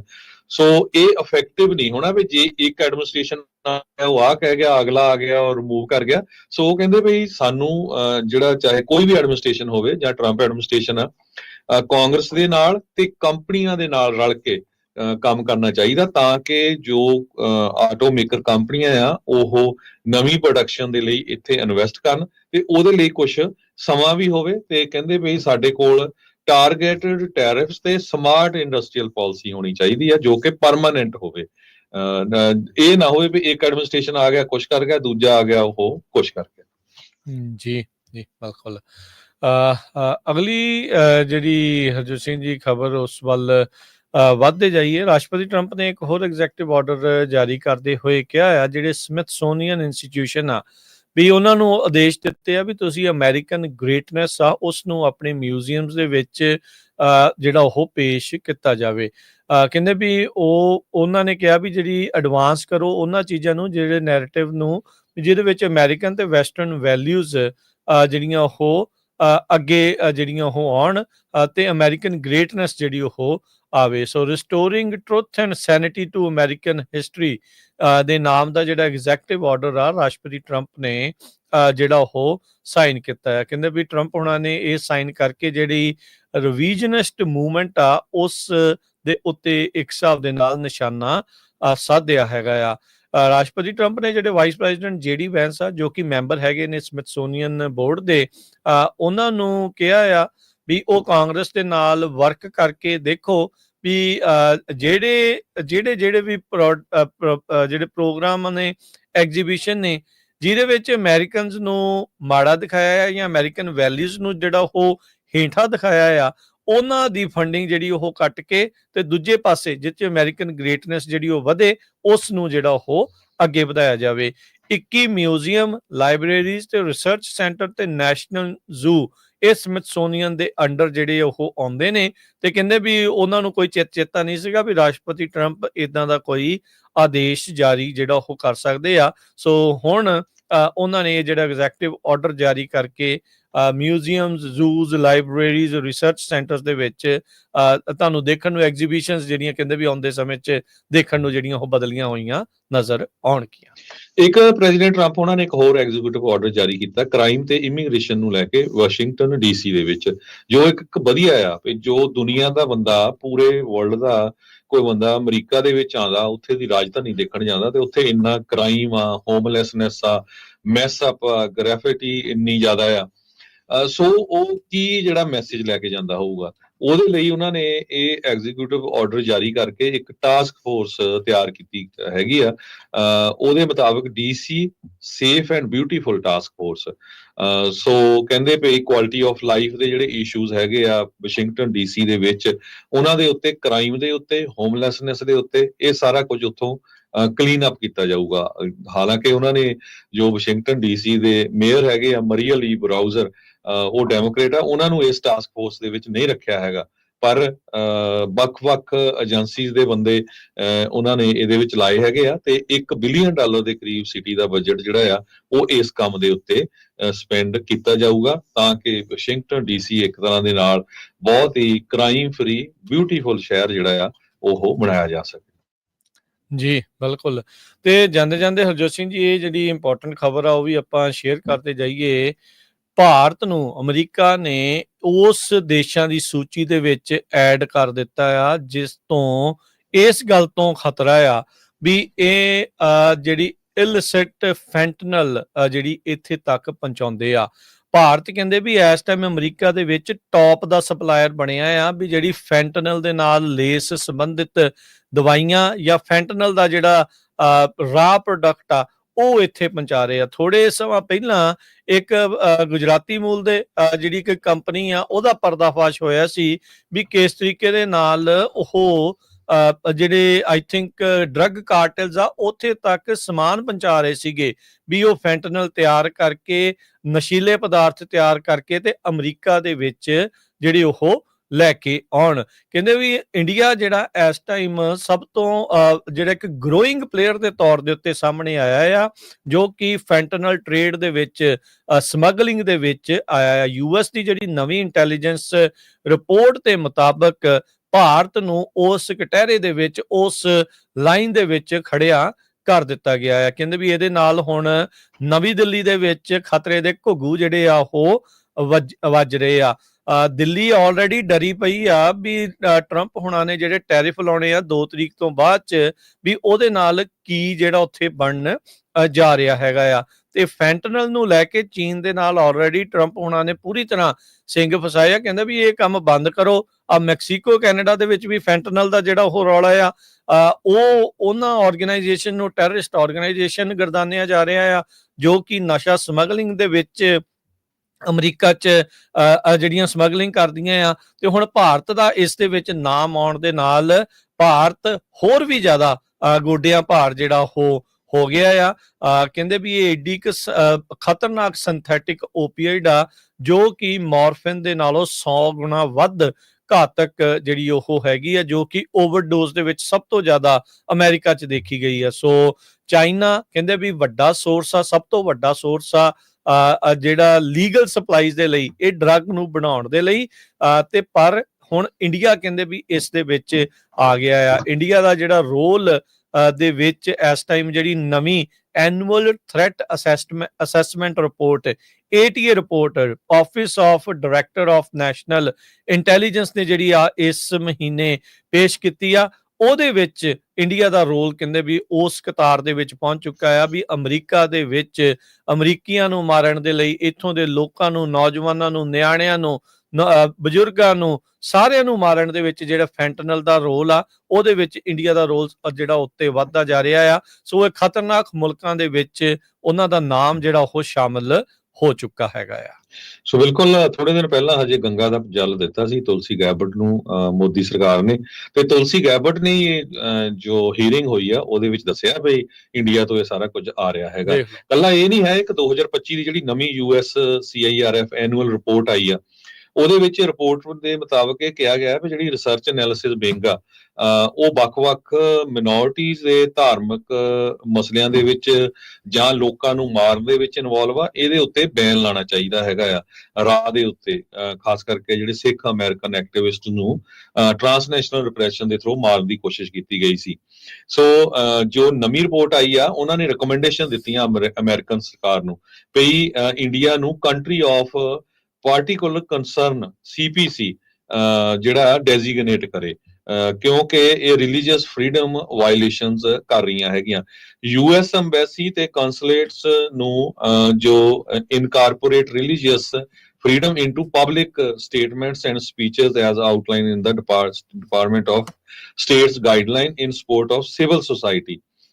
ਇਹ ਤੇ ਨਾਲ ਇਹ ਵੀ ਕਿਹਾ ਗਿਆ ਵੀ ਸੈਂਕਸ਼ਨਸ ਲਾਏ ਜਾਣ ਉਹਨਾਂ ਲੋਕਾਂ, ਉਹਨਾਂ ਐਂਟੀਟੀਜ਼ ਦੇ ਉੱਤੇ ਜਿੱਦਾਂ ਦੇ ਰਾਹ ਦੇ ਵਿਕਾਸ ਯਾਦਵ ਵਰਗੇ ਜਾਂ ਹੋਰ ਲੋਕ ਇਨਵੋਲਵ ਸੀ ਇੱਥੇ ਮਿਨੋਰਟੀਜ਼ ਨੂੰ ਮਾਰਨ ਦੇ ਵਿੱਚ। ਤੇ ਇਹ ਵੀ ਦੱਸਦੇ ਅੱਜ ਸ਼ਾਇਦ ਨਿਖਿਲ ਗੁਪਤਾ ਦੇ ਸਬੰਧ ਦੇ ਵਿੱਚ ਹੀਅਰਿੰਗ ਵੀ ਚੱਲਣੀ ਸੀਗੀ ਕੋਰਟ ਦੇ ਵਿੱਚ ਨਿਊਯਾਰਕ ਦੀ, ਉਹ ਵੀ ਤੁਹਾਡੇ ਨਾਲ ਬਾਅਦ ਦੇ ਵਿੱਚ ਮੇਬੀ ਸ਼ਾਮ ਵਾਲੇ ਪ੍ਰੋਗਰਾਮ 'ਚ ਤੁਹਾਡੇ ਨਾਲ ਇਹ ਆਪਾਂ ਉਹਦੀ ਹਰਜੋਤ ਸਿੰਘ ਜੀ ਮੈਨੂੰ ਲੱਗਦਾ ਨਵੰਬਰ 'ਚ ਤਰੀਕ ਪੈ ਗਈ ਆ, ਜੋ ਜਾਣਕਾਰੀ ਉੱਥੋਂ ਪ੍ਰਾਪਤ ਹੋ ਗਈ ਆ ਵੀ ਅਗਲੀ ਜਿਹੜੀ ਉਹਦੀ ਤਰੀਕ ਨਵੰਬਰ ਦੀ ਪਈ ਆ। ਥੋੜੇ ਦਿਨ ਪਹਿਲਾਂ ਹੀ ਆਪਾਂ ਜਿਹੜਾ ਉਹ ਦੱਸਿਆ ਸੀਗਾ ਵੀ ਦੋਨੋਂ ਧਿਰਾਂ ਜਿਹੜੀਆਂ ਉਹ ਮੰਨ ਗਈਆਂ ਆ ਸਮੇਂ ਸੀਮਾ ਨੂੰ ਲੈ ਕੇ, ਤੇ ਨਵੰਬਰ ਦੇ ਵਿੱਚ ਇਹਦਾ ਜਿਹੜਾ ਉਹ ਟ੍ਰਾਇਲ ਸ਼ੁਰੂ ਹੋ ਸਕਦਾ ਹੈ। ਸੋ ਹੁਣ ਅਗਲੀ ਤਰੀਕ ਨਿਖਿਲ ਗੁਪਤਾ ਦੀ 3 ਨਵੰਬਰ 2025 ਦੀ ਜਿਹੜੀ ਉਹ ਪਈ ਆ। ਇਹ ਵਿਚਾਰਾ ਰੋਂਦਾ ਰਿਹਾ। ਇਹ ਹੁਣ ਇਹ ਪਹਿਲਾਂ ਵੀ ਆਪਾਂ ਦੱਸਦੇ ਰਹੇ ਹਾਂ ਵੀ ਭਾਰਤ ਵਾਲੇ ਵਰਤ ਕੇ ਸੁੱਟਦੇ ਆ, ਇਹਦੇ ਨਾਲ ਵੀ ਇਹੀ ਕੁਝ ਹੋਇਆ।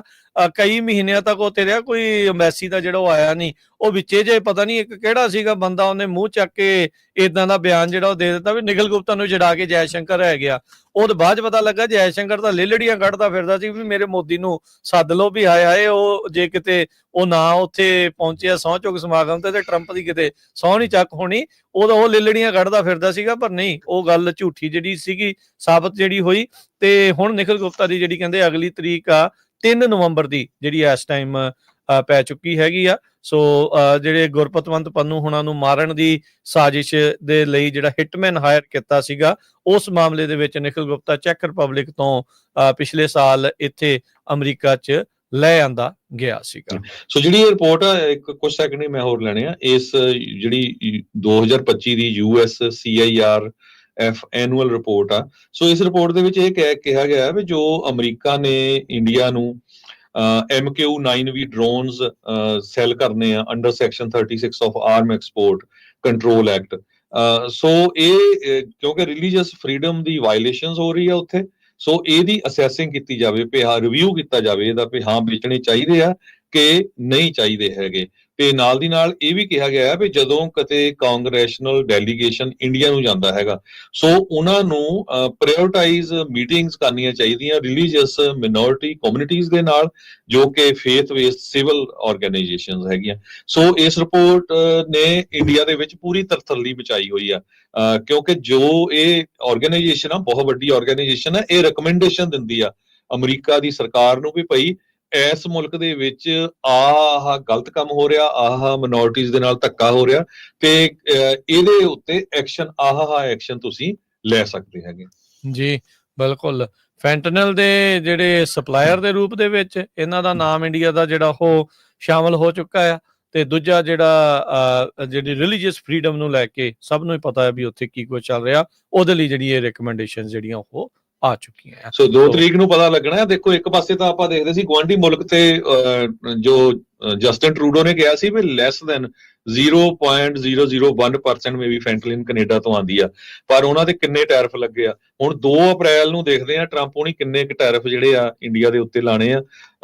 ਤੇ ਨਾਲ 2 ਅਪ੍ਰੈਲ ਦੀ ਜਿਹੜੀ ਡੇਟ ਆ ਉਹ ਯਾਦ ਰੱਖਿਓ, ਸੌਰੀ 1 ਅਪ੍ਰੈਲ ਦੀ, ਕਿਉਂਕਿ ਉੱਥੇ ਜੋ ਕੈਲੀਫੋਰਨੀਆ ਅਸੈਂਬਲੀ ਦੇ ਵਿੱਚ ਜਿਹੜਾ ਬਿੱਲ ਆ ਸੈਨੇਟ ਦੀ ਜਿਹੜੀ ਹੀਅਰਿੰਗ ਆ, ਉਹ ਸੈਨੇਟ ਕਮੇਟੀ ਦੀ ਜਿਹੜੀ ਹੀਅਰਿੰਗ ਆ, ਇੰਡੀਆ ਵਾਲਿਆਂ ਨੇ ਡਰਦਿਆਂ ਹੀ ਨਾ 2 ਅਪ੍ਰੈਲ ਤੋਂ ਪਹਿਲਾਂ ਹਰਜੋਤ ਸਿੰਘ ਜੀ ਜਿਹੜੀ ਯੂਐਸ ਤੋਂ LNG ਆਉਂਦੀ ਆ ਉਹਦੇ ਤੇ ਜਿਹੜਾ ਟੈਕਸ ਆ ਉਹ ਕੱਟ ਕਰ ਦਿੱਤਾ ਆ, ਵੀ ਉਹਨਾਂ ਨੂੰ ਪਤਾ ਹੈ ਵੀ ਫਿਰ ਰੈਸੀਪ੍ਰੋਕਲ ਟੈਰਿਫ ਤੋਂ ਜਿਹੜਾ ਬਚਣ ਦੇ ਲਈ ਉਹਨਾਂ ਦੀਆਂ ਵੀ ਜਿਹੜੀਆਂ ਤਰੇਲੀਆਂ ਇਸ ਟਾਈਮ ਭਾਰਤ ਦੀਆਂ, ਤੇ ਉਹਦਾ ਪਹਿਲਾਂ ਵੀ ਆਪਾਂ ਦੱਸਿਆ ਪਿਆ, ਹਾਂਜੀ ਕਰੀ ਜਾਂਦੇ ਹੈਗੇ ਅਮਰੀਕਾ ਦੇ ਸਾਹਮਣੇ ਦਾ, ਜਿੱਦਾਂ ਕਹੋ ਉਹ ਜਿੱਦਾਂ ਨਹੀਂ ਸੀਗਾ ਵੀ ਕਿੱਦਾਂ ਕਹੋ ਤੇ ਜਿੱਦਾਂ ਕਹੋ, ਉਹ ਵਾਲਾ ਹਿਸਾਬ ਜਿਹੜਾ ਉਹ ਬਣਿਆ ਪਿਆ ਹੈ। ਤੇ ਕੁਝ ਦਿਨ ਪਹਿਲਾਂ ਵੈਨਜ਼ੂਏਲਾ ਤੋਂ ਸਾਰਾ ਤੇਲ ਲੈਣਾ ਵੀ ਬੰਦ ਕਰ ਦਿੱਤਾ, ਤੇ ਵੀ ਵੀ ਕਿਉਂਕਿ ਟਰੰਪ ਉਹਨਾਂ ਨੇ ਕਿਹਾ ਸੀ 25% ਟੈਰਿਫ ਲਾ ਦੇਣਾ ਉਹਨਾਂ ਤੋਂ ਇਲਾਵਾ ਐਕਸਟਰਾ ਦੇਣਾ। ਪਹਿਲਾਂ ਚਾਈਨਾ ਵਾਲਿਆਂ ਨੇ ਗੋਡੇ ਟੇਕਤੇ, ਫਿਰ ਇੰਡੀਆ ਵਾਲਿਆਂ ਨੇ ਵੀ ਹੱਥ ਜੋੜ ਦਿੱਤੇ ਜੀ। ਤੇ ਹੁਣ ਇਹਨੇ ਜੀ ਇੱਥੇ ਪ੍ਰੋਗਰਾਮ ਦੀ ਸਮਾਪਤੀ ਆ। ਸਭ ਨੂੰ ਪਿਆਰ ਭਰੀ ਸਤਿ ਸ਼੍ਰੀ ਅਕਾਲ।